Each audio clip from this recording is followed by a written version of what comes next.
এবং জনাব সাকিব আল হাসান সাবেক অধিনায়ক বাংলাদেশ জাতীয় ক্রিকেট দল ও সাবেক সংসদ সদস্য মাগুরা ১ সহ ১৫ জনের বিরুদ্ধে মানি লন্ডারিং প্রতিরোধ আইন ২০১২, দুর্নীতি প্রতিরোধ আইন ১৯৪৭ এবং দণ্ডবিধির সংশ্লিষ্ট ধারায় মামলা রুজুর সিদ্ধান্ত গৃহীত হয়েছে। পরস্পর যোগসাজশে অপরাধমূলক ষড়যন্ত্রের মাধ্যমে ক্ষমতার অপব্যবহারপূর্বক আর্থিকভাবে লাভবান হওয়ার অসৎ অভিপ্রায়ে শেয়ার বাজারে বিনিয়োগ সংক্রান্ত প্রচলিত আইন ও বিধি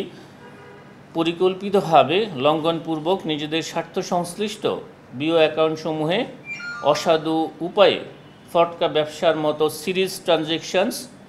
প্রতারণাপূর্ণ অ্যাক্টিভ ট্রেডিং, গ্যাম্বলিং এবং স্পেকুলেশনের মাধ্যমে মার্কেট ম্যানিপুলেশন করত পরিকল্পিতভাবে নির্দিষ্ট কিছু শেয়ার সংঘবদ্ধভাবে ক্রমাগত ক্রয় বিক্রয়পূর্বক কৃত্রিমভাবে দাম বাড়িয়ে সাধারণ বিনিয়োগকারীদের উক্ত শেয়ারসমূহে বিনিয়োগে প্রতারণাপূর্বক প্রলুব্ধ করত ব্যাপক ক্ষতি সাধন করে ২৫৬ কোটি টাকারও বেশি আত্মসাৎপূর্বক অস্বাভাবিক রিয়ালাইজড ক্যাপিটাল গেইনের নামে অর্জিত অপরাধলব্ধ অর্থ বা প্রসিডস অফ ক্রাইম শেয়ার বাজার হতে সংঘবদ্ধভাবে উত্তোলন করা হয় এবং আসামি মোহাম্মদ আবুল খায়ের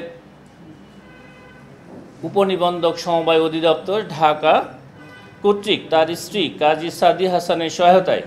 ক্যাপিটাল গেইনের নামে অর্জিত অপরাধলব্ধ অর্থের ২৯,৯৪,০০,০০০ টাকারও বেশি অর্থের উৎস গোপনের অভিপ্রায়ে লেয়ারিং করে বিভিন্ন খাতে স্থানান্তর করা হয় এবং মোহাম্মদ আবুল খায়ের ওরফে হিরো এর ১৭টি ব্যাংক অ্যাকাউন্টে সর্বমোট ৫৪২ কোটি টাকারও বেশি অস্বাভাবিক ও সন্দেহজনক লেনদেনের অপরাধ অনুসন্ধানকালে প্রমাণিত হওয়ায়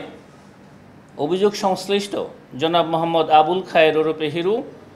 উপনিবন্ধক সমবায় অধিদপ্তর ঢাকা, তার স্ত্রী কাজী সাদিয়া হাসান